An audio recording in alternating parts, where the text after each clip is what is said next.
Kue basah merupakan salah satu sajian kue yang memiliki tekstur lembut dan empuk. Cara mengolahnya pun cukup mudah dan sangat praktis. Tanpa menggunakan mixer, tanpa oven, cukup mengaduk adonan jadi kue basah yang sangat enak dan istimewa. Bisa juga jadi salah satu ide isian snack box. Sekarang sama-sama kita buat. Pertama, siapkan wadah bersih dan kering, masukkan 150 gram tepung beras, 50 gram tepung terigu, 100 gram gula pasir, tambahkan setengah sendok teh garam, setengah sendok teh ragi instan, dan seperempat sendok teh baking powder. Aduk hingga tercampur rata, lalu tambahkan air sebanyak 250 ml, tuang sedikit demi sedikit ya, sampai dengan konsistensi yang pas. Aduk hingga tercampur rata, pastikan tidak bergerinjil. Seperti ini konsistensinya sudah pas. Lalu tutup dengan plastik wrapping dan diamkan selama 1 jam di suhu ruang. Setelah 1 jam, ini adonannya terlihat ada buih, tandanya raginya masih aktif ya.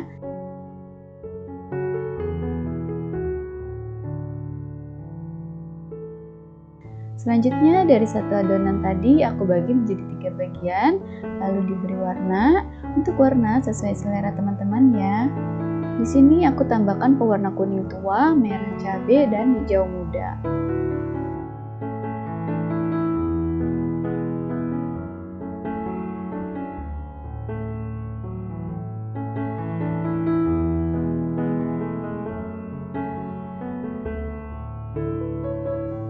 Ini dia hasilnya yang sudah aku kasih pewarna makanan.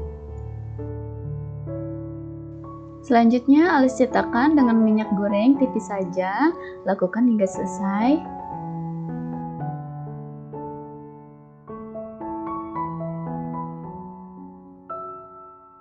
Tuang adonan ke dalam cetakan, tidak usah terlalu penuh ya teman-teman, karena apam tepung beras tanpa tape ini akan mengembang saat dikukus.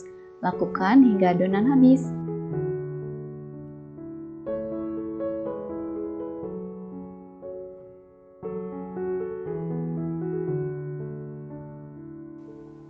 Selanjutnya adonan akan kita kukus. Sebelumnya kukusan sudah dipanaskan terlebih dahulu ya. Kukus selama 15 menit, gunakan api besar. Setelah 15 menit, ini dia hasilnya, bisa kita angkat ya. Selanjutnya setelah agak hangat, bisa kita keluarkan dari cetakan. Ini dia hasilnya, dari satu resep adonan aku dapat 15 pieces apam tepung beras tanpa tape dan tanpa santan. Selanjutnya untuk penyajian, aku tambahkan kelapa parut. Untuk kelapa parutnya aku tambahkan sedikit garam, lalu dikukus kurang lebih 10 menit. Ini dia apam tepung beras tanpa tape dan tanpa santan, bikinnya mudah, hasilnya lembut dan empuk. Selanjutnya kita akan coba. Teksturnya lembut dan empuk, dimakan tidak seret, manisnya pas, tidak terlalu berlebihan, rasanya gurih. Untuk teman-teman wajib coba ya.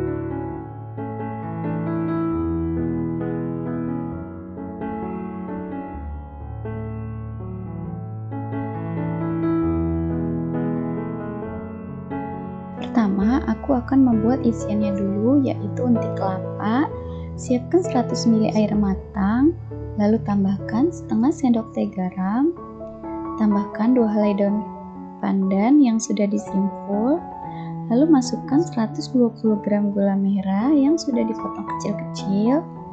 Masak hingga gula larut dan airnya mendidih.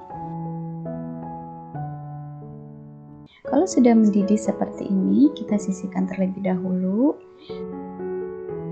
Selanjutnya, aku mau sangrai setengah butir kelapa yang sudah diparut. Tujuannya supaya rasa untinya lebih enak ya. Ini kelapanya aku sangrai dulu selama 5 menit.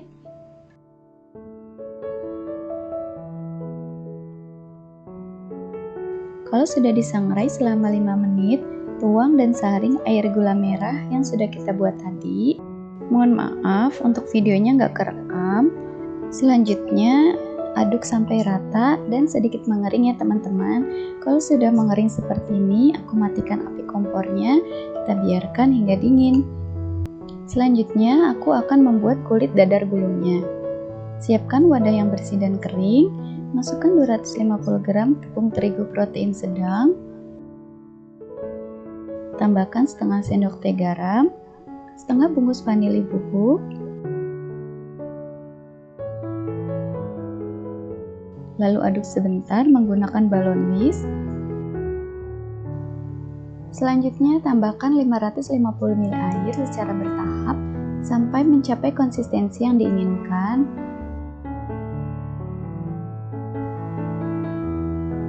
Aduk hingga tercampur rata dan pastikan tidak ada adonan yang masih bergerindil.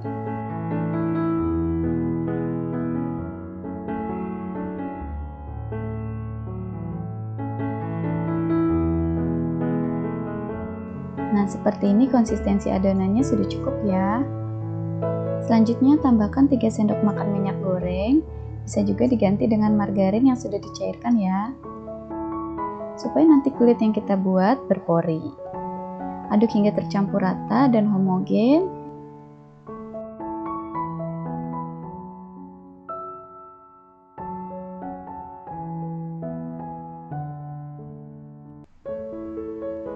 Nah, selanjutnya aku tambahkan 1 sendok teh pasta pandan, aduk kembali hingga tercampur rata.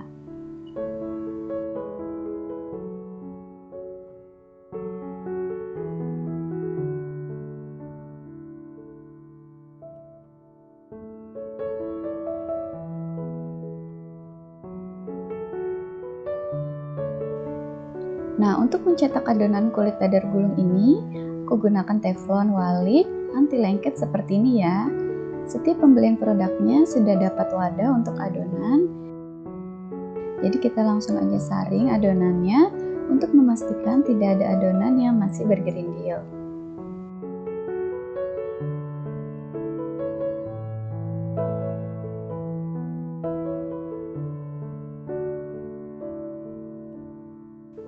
Selanjutnya, panaskan api kompor.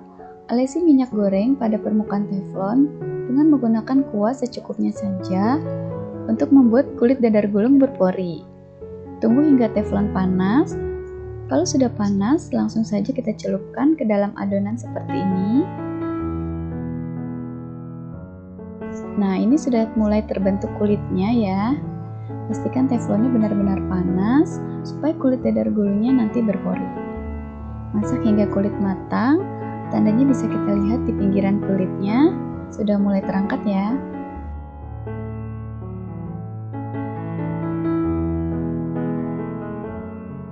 Kalau sudah matang, kita pindahkan ke wadah lain. Lakukan hingga semua adonan habis.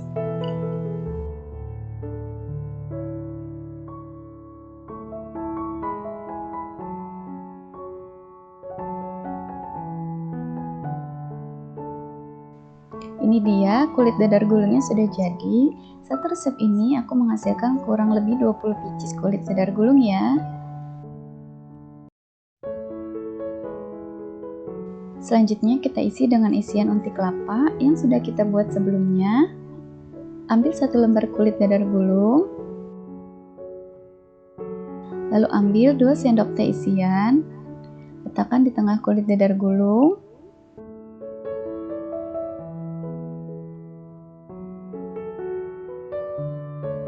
Lipat mulai dari bagian tengah kulit, agak sedikit dipadatkan. Lalu dilanjutkan lipat bagian kanan kiri seperti ini. Gampang banget ya. Dan gulung sampai ujung. Seperti ini hasilnya, lakukan hingga selesai.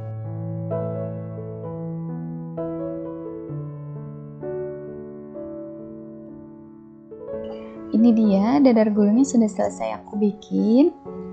Ini dijamin rasanya enak banget, aroma pandannya juga wangi.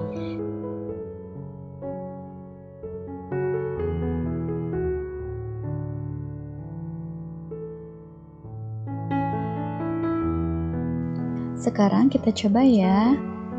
Nah, ini kulitnya lembut banget ya, walaupun tanpa telur tetap lembut. Isiannya legit dari unti kelapa. Manisnya juga pas, cocok banget untuk isian snack box atau untuk cemilan di rumah.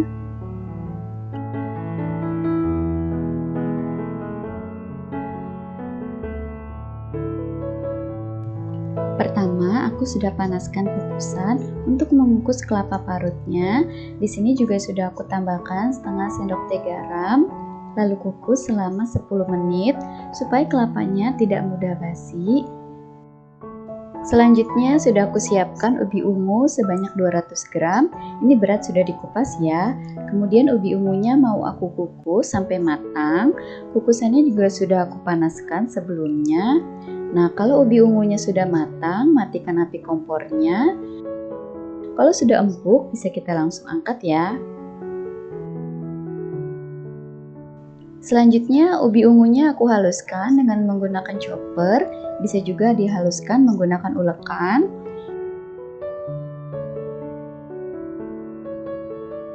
Usahakan masih dalam keadaan panas supaya lebih gampang menghaluskannya.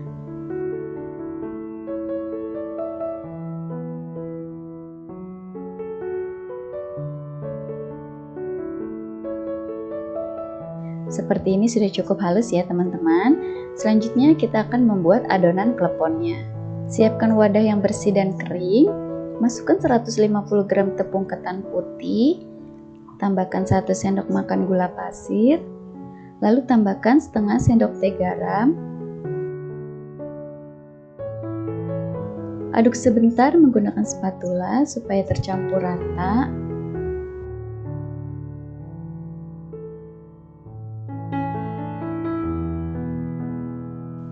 Masukkan 150 ml air hangat secara bertahap sambil diaduk menggunakan spatula.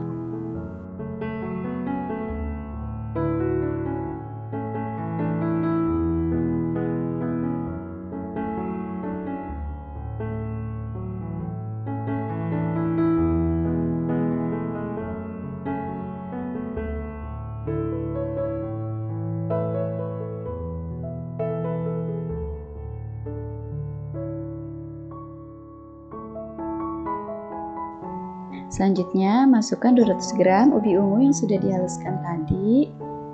Uleni menggunakan tangan hingga kalis dan bercampur rata. Ini tanpa pewarna ya teman-teman, jadi pure warna dari ubi ungunya.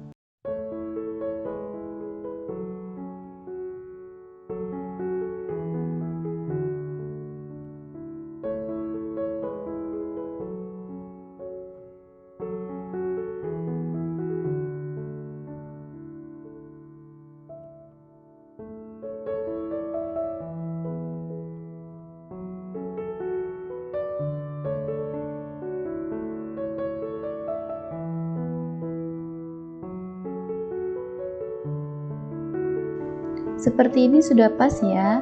Untuk mengeceknya apakah adonan kita sudah pas, ambil secukupnya adonan dan pulungkan. Jika tidak ada bagian yang retak, artinya adonan sudah siap untuk kita isi dengan bahan isian. Selanjutnya ambil secukupnya adonan, kemudian bulatkan dan pipihkan tengahnya seperti ini. Lalu isi dengan gula merah yang sudah kita potong kecil-kecil. Atau kalau mau gula merahnya cepat lumer, teman-teman bisa juga sisir halus gula merahnya. Kemudian rapatkan supaya nanti isiannya nggak bocor. Bulatkan dan dirapikan dengan diguling-gulingkan di telapak tangan seperti ini ya, sampai bentuk bulat dan halus.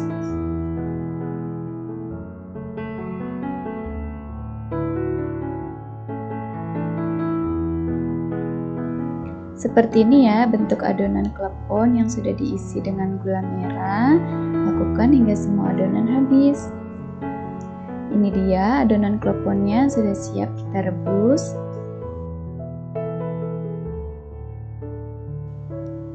Di sini aku sudah didihkan air untuk merebus kleponnya. Langsung aja kita masukkan adonan kleponnya.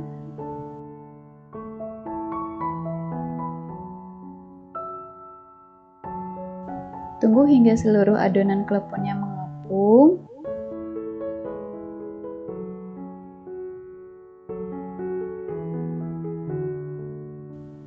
Nah, kalau sudah mengapung seperti ini, bisa kita angkat dan tiriskan. Selanjutnya, balurkan kleponnya ke dalam parutan kelapa yang sudah kita kukus tadi. Seperti ini dilakukan hingga selesai.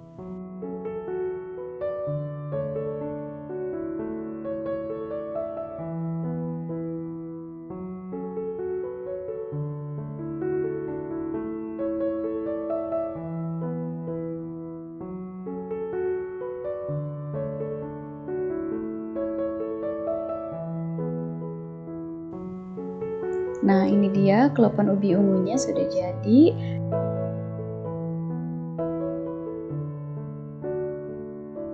Teksturnya kenyal, rasanya manis, perpaduan serasi dengan gurihnya kelapa parut. Cocok banget sebagai salah satu isian snack box.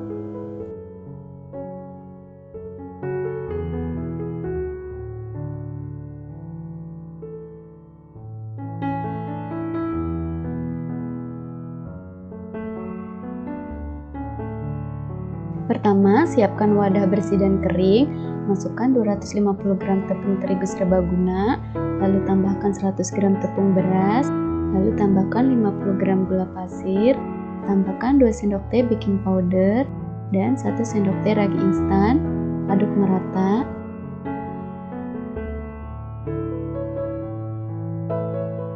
Selanjutnya, tambahkan 500 ml santan. Aku pakai 2 sachet santan instan, ditambah dengan air putih sehingga totalnya menjadi 500 ml. Dituang sedikit demi sedikit ya, sampai dengan konsistensi yang pas.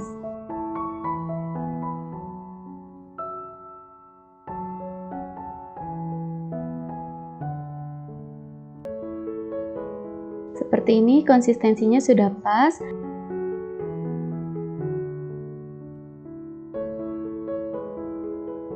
Selanjutnya kita tutup dengan plastik wrapping atau serbet juga boleh, lalu kita diamkan selama 1 jam di suhu ruang.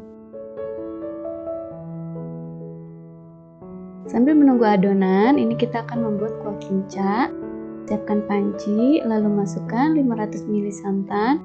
Untuk takaran santan seperti sebelumnya ya, lalu ditambah dengan air hingga mencapai 500 ml. Kalau sudah, tambahkan 125 gram gula merah yang sudah disisir supaya cepat larut. Selanjutnya, tambahkan 1/4 sendok teh garam. Selanjutnya, tambahkan 2 lembar daun pandan. Ini aku potong-potong supaya lebih wangi ya atau harum. Nyalakan apinya dan masak hingga gula merahnya larut.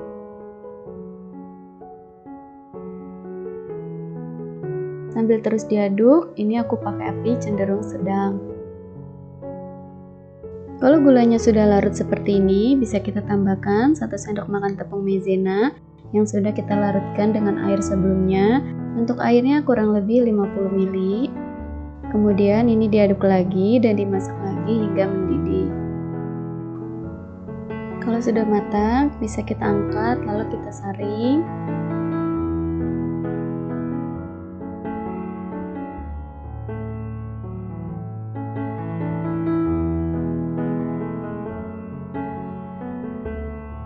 Ini dia hasilnya, kinca gula merah. Kita sisihkan terlebih dahulu ya. Kembali lagi ke adonan. Nah, dari satu resep tadi aku bagi menjadi 2 bagian seperti ini karena mau aku kasih pasta stroberi dan pasta pandan. Yang pertama, kita tambahkan kurang lebih 2 tetes pasta stroberi. Aduk merata. Kalau teman-teman mau satu warna aja boleh, dimix juga boleh. Kreasi dan selera teman-teman aja ya. Kalau udah, kita sisihkan dulu. Untuk adonan satunya lagi, kita tambahkan pasta pandan. Kalau teman-teman punya endapan daun suji juga boleh ya. Aduk merata lalu sisihkan. Selanjutnya, panaskan teflon anti lengket di atas api kecil selama 5 menit. Kalau sudah panas, tuang adonan sebanyak 1 centong sayur. Biarkan 15 detik hingga gelembung keluar di permukaan adonan.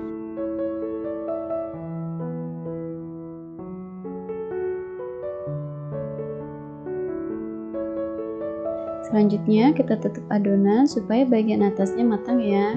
Biarkan 20 detik sampai bagian atasnya matang. Kalau bagian atasnya sudah matang, bisa kita angkat. Lakukan cara yang sama hingga adonan hijau habis.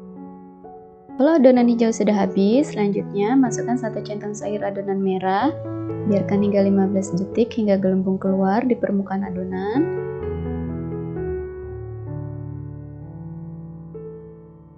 Selanjutnya kita tutup adonan supaya bagian atasnya matang.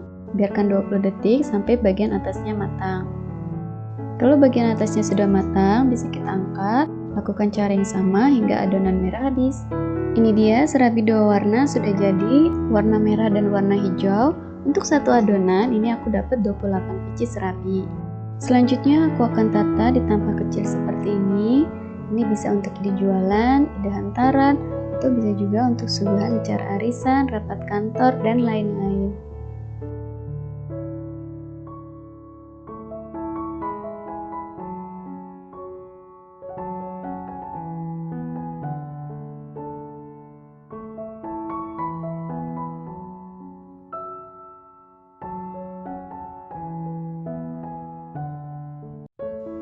Ini teksturnya lembut banget, jadi nggak perlu digunting juga bisa ya.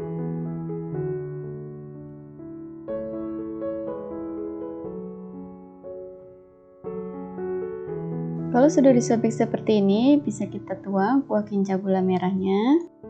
Kalau kincanya ditambah nangka, ini bisa lebih tambah enak. Ini aku pakai kinca gula merah aja karena nggak ada nangkanya. Ini enak banget, manisnya pas, tekstur serabinya lembut, persis seperti yang dijual di pinggir jalan, bikinnya mudah dan irit karena tanpa telur. Recommended.